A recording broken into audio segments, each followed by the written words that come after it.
Hello friends, आज जो है हम एचटेट पेपर 2021 का जो पीआरटी का पेपर हुआ था, इसमें जो 30 मार्क्स का मैथ आता है उसको डिस्कस करेंगे।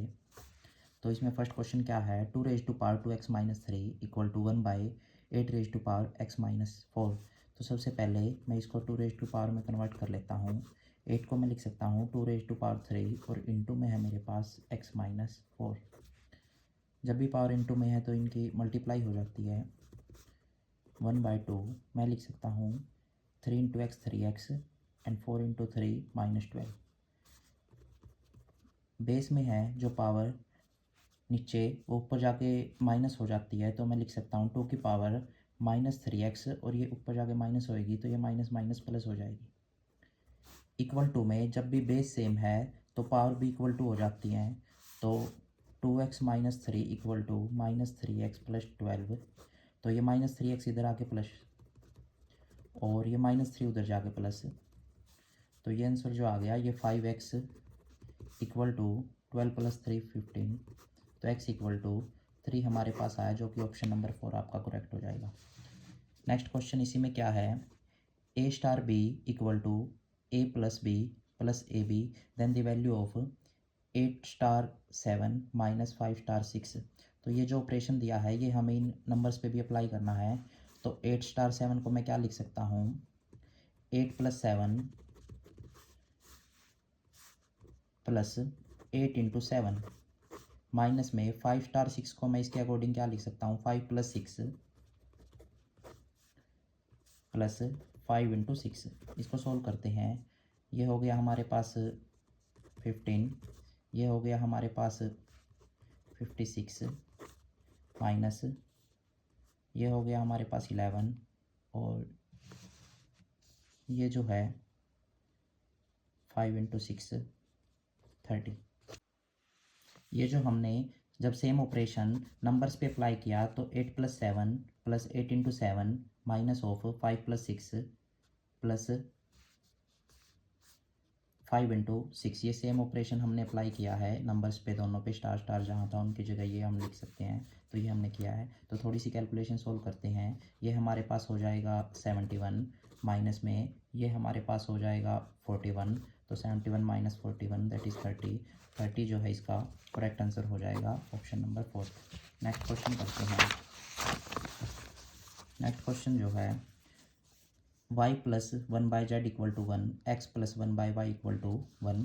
तो ये क्वेश्चन अलजेब्रा से है। ये क्वेश्चन अगर मैं सोल्व करने लग गया तो इसमें काफ़ी टाइम हो जाएगा, तो हम इसको ट्रिकी मेथड से करते हैं। ट्रिकी मेथड क्या है, मैं कुछ ना कुछ वैल्यू पुट कर लेता हूँ जो इन दोनों को सेटिस्फाई करती है, वो फिर मैं इधर पुट कर दूंगा तो उससे हमारा आंसर आ जाएगा। तो वैल्यू मैं एज्यूम करता हूँ, y की वैल्यू अगर मैं 2 पुट कर देता हूँ और z की वैल्यू मैं -1 पुट करता हूँ, तो 2 -1 1। तो यहाँ सेटिस्फाई करवा दी मैंने वैल्यू, y की वैल्यू 2 और z की वैल्यू -1। अब y की वैल्यू 2 रखी थी तो यहाँ 2। अब x की वैल्यू मेरे को 1/2 ही रखनी पड़ेगी क्योंकि हाफ और हाफ इक्वल टू 1 होता है। तो x की वैल्यू मैंने रखी है 1/2। तो x y z की वैल्यू पूछ रहा है, तो सारी वैल्यू जो जो हमने निकाली है तो इनको हम पुट कर देते हैं। 2 × 1/2 और z की जगह -1, तो -1 हमारे पास राइट आंसर आया फ्रेंड्स। नेक्स्ट जो क्वेश्चन है ये हमारे पास नंबर सिस्टम से है। 1/5 ऑफ का मतलब होता है मल्टीप्लाई। वो कह रहा है if 1/5 of 3/5 of 1/3 of A number is 24। वो कह रहा है किसी नंबर को x मान लेता हूँ, उसका 1/5 और उसका भी 3/4 और उसका भी 1/3 अगर 24 के इक्वल है तो जो नंबर आया है उसका 20% कितना होगा। तो निकाल लेते हैं। जो नंबर आया है वो 3 से 3 कैंसिल, यहाँ x इक्वल टू ये 5 और 4 उधर जाके मल्टीप्लाई में 24 × 20, ये हमारे पास आया है 480 और इसका हमसे 20% पूछ रहा है, डिवाइड बाई 100। तो 0 से 0, 0 से 0 कैंसिल, तो 48 2 जा कितना हो गया हमारे पास 96। तो इसका ये थर्ड आंसर करेक्ट हो गया। Next 95 if A number is in the form of 8 raised to power 10 into 9 raised to power 7 and 7 raised to power 8, then the number of prime factor of a given number। तो इसके जो prime factor है उनकी हमें बताने हैं कि वो इस नंबर के प्राइम फैक्टर कितने होंगे। तो ऐसी ऐसी टाइप को हम कैसे करते हैं, सबसे पहले 8 को हम प्राइम में तोड़ लेते हैं। 8 हमारे पास 2 रेज टू पावर 3 होता है और इसकी पावर 10 दे रखी है। इंटू में 9 को भी प्राइम में 3 की पावर 2 पावर 7 और 7 खुद एक प्राइम नंबर है। तो ये अब पावर अगर ब्रैकेट में हो तो इनकी मल्टीप्लाई हो जाती है। तो 2 की पावर 10 इंटू 330 इंटू 3 की पावर 14 एंड 7 की पावर 8। अब जो प्राइम फैक्टर निकालने का तरीका इसके बाद वो क्या है, जो भी ये पावर्स आई हैं इनका ऐड ऑन करना है हमें। तो 30 plus 14 plus 8 that is equal to 30 plus 22 52।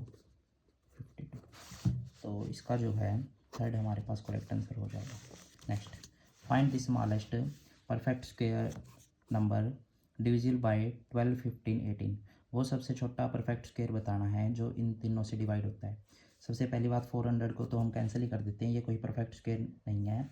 Perfect square किन को बोलते हैं, जैसे हमारे पास नंबर होते हैं 1 4 9 16 25, जो किसी ना किसी नंबर के स्क्वायर बनते हैं, इनको परफेक्ट स्क्वायर बोलते हैं। तो 400 किसी नंबर का स्क्वायर नहीं बनता, ये कैंसिल। उसके बाद इन तीनों में से कोई आंसर होएगा, कैसे पता लगाएंगे। 4 के फैक्टर करता हूँ मैं, 4 से कोई नंबर कब डिवाइड होगा, जब वो 3 और 4 से डिवाइड होता है। और 3 का डिविजिबिलिटी रूल क्या कहता है कि डिजिट्स का सम 3 से डिवाइड होना चाहिए। यहाँ देखता हूँ मैं, डिजिट का सम 9 आ रहा है, ये 3 से डिवाइड हो रहा है। डिजिट का सम 7 आ रहा है, ये भी नहीं हो रहा। और डिजिट का सम 7 आ रहा है, ये भी नहीं हो रहा। तो एक ही आंसर हमारे पास बचा है, वो है 900। तो ये एक परफेक्ट स्क्वायर भी है और इन सब से डिविजिबल भी है। नेक्स्ट, ये क्वेश्चन काफ़ी इंपॉर्टेंट रहेगा, ऐसे ऐसे कई टाइप के क्वेश्चन आते हैं। ये कह रहा है 11 स्क्वायर 12 स्क्वायर 13 स्क्वायर सोन 20 स्क्वायर, इन सब का सम करके हमें बताना है। तो इसके लिए जो हमारे पास मेथड है वो क्या है, 1 square plus 2 square plus 3 square so on n square. ये हमारे पास अगर नंबर्स आते हैं उनका स्क्वायर करके सम करना है, तो इनको ऐड करने के लिए डायरेक्ट फार्मूला है n into n plus 1 2n plus 1 by 6। लेकिन इसके लिए एक बात ध्यान रखनी है, जो ये नंबर है ये 1 से स्टार्ट होने चाहिए। यहाँ जो है नंबर वो 11 से स्टार्ट है, तो यहाँ ये फार्मूला अभी नहीं लग सकता। उसके लिए हमें पहले जो इसके आगे के नंबर है 1 से, पहले उनका सम करना पड़ेगा। जैसे मैं नंबर लिखता हूँ 1 2 3 so on plus 10 square 11 square 12 square so on plus 20 square. तो मेरे को यहाँ से यहाँ तक का सम चाहिए, तो ये कैसे निकालूंगा मैं यहाँ से यहाँ तक का सम निकाल के 1 से, और फिर यहाँ से यहाँ तक 10 तक का निकाल के माइनस कर दूंगा। पूरे में से अगर मैं इसको माइनस कर दूँ तो इनका सम आ जाएगा। शुरू करता हूँ मैं, तो 1 से 20 तक का करता हूँ, तो n की वैल्यू यहाँ 20 हो जाएगी। 20 प्लस 1 21 और 20 इंटू 2 40 प्लस 1 41 और डिवाइड बाई 6। माइनस कर दूंगा यहाँ से यहाँ तक 10 तक का, तो ये क्या है 10 प्लस 1 11 और 10 टू जा 20 21 और बाई में 6। कैलकुलेशन थोड़ी सी सॉल्व करते हैं, तो ये 3 से और ये हमारे पास 10, तो 41 इंटू ये हमारे पास आ गया 2870 और माइनस में इसको करता हूँ मैं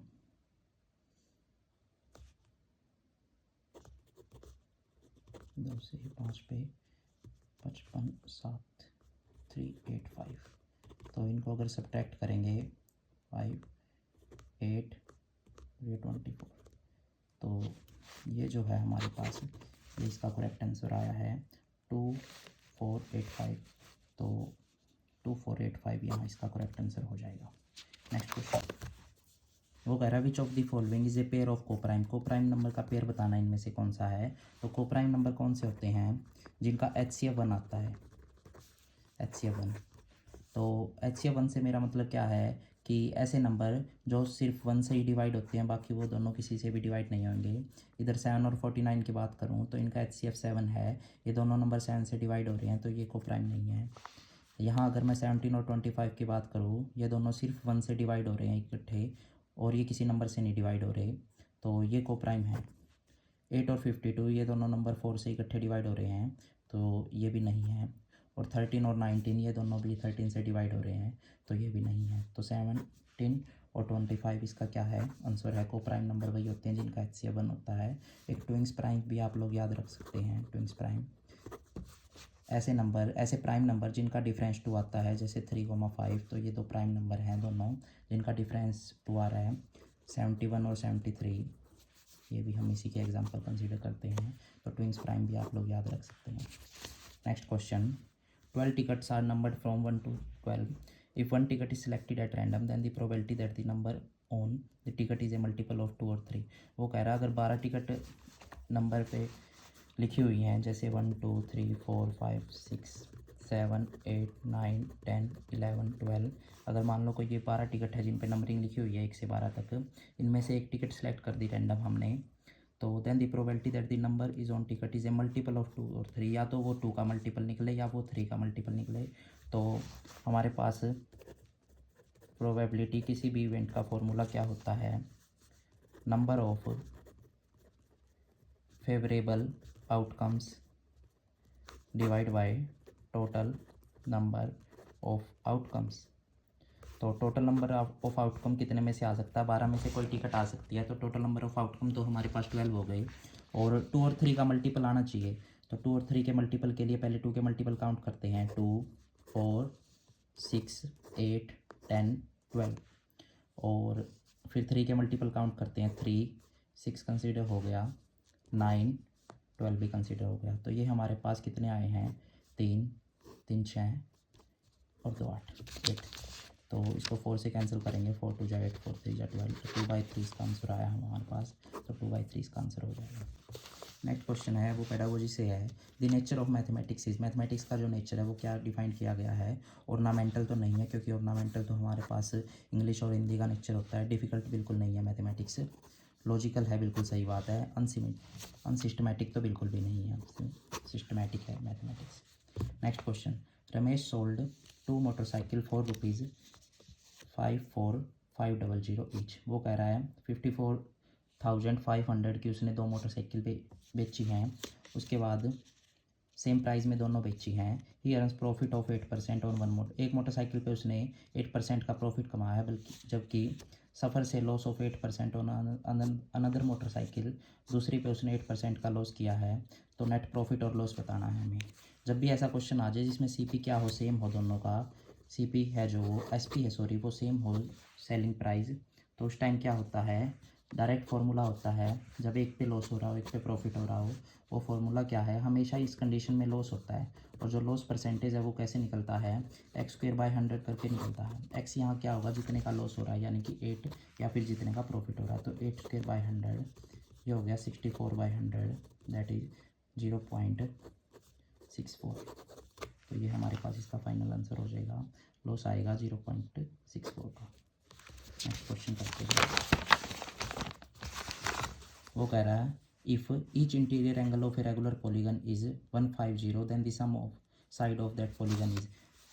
हर इंटीरियर एंगल है जो, वो इंटीरियर एंगल किसी भी फिगर का कैसे बनता है, मान लो ये है कोई ट्रायंगल, इसका ये वाला तो एक्सटीरियर एंगल काउंट होता है, ये वाला इसका इंटीरियर काउंट होता है। वो कह रहा है हर इंटीरियर एंगल किसी भी रेगुलर पॉलीगन का 150 है, तो उसकी नंबर ऑफ साइड बतानी है। ईच इंटीरियर एंगल का हमारे पास डायरेक्ट फार्मूला होता है, ईच इंटीरियर एंगल, वो फार्मूला क्या है, n-2 × 180/n, ये direct formula each interior angle का है, और ये उसने 150 के इक्वल दे रखा है। तो हम इसको सोल्व करते हैं n के लिए। n हमारे पास नंबर ऑफ साइड है, तो ये 6n-12 = 5n, ये इधर आके -6n - 5n, ये उधर जाके प्लस में, तो ये n = 12 आया है। तो उस पॉलीगन की कितनी साइड हैं, 12 साइड हैं, तो ये 12 इसका आंसर हो जाएगा। नेक्स्ट क्वेश्चन, ये फिर से पेडागोजी का आ गया। Which one of the following objective is related to affective domain according to the taxonomy of mathematics teaching objective. वो कह रहा है इनमें से कौन सी ऑब्जेक्टिव है जो अफेक्टिव डोमेन है, टैक्सोनॉमी जो ब्लूम ने टैक्सोनॉमी दी थी उसके हिसाब से मैथमेटिक्स के टीचिंग ऑब्जेक्टिव के लिए कौन सी जो ऑब्जेक्टिव है वो रिलेट कर रहा है। तो ये हमारे पास ऑर्गेनाइजेशन है टीचिंग के लिए जो बेस्ट मेथड है, तो ये हमारे पास इसका आंसर हो जाएगा। आप लोग इनको कर लीजिए।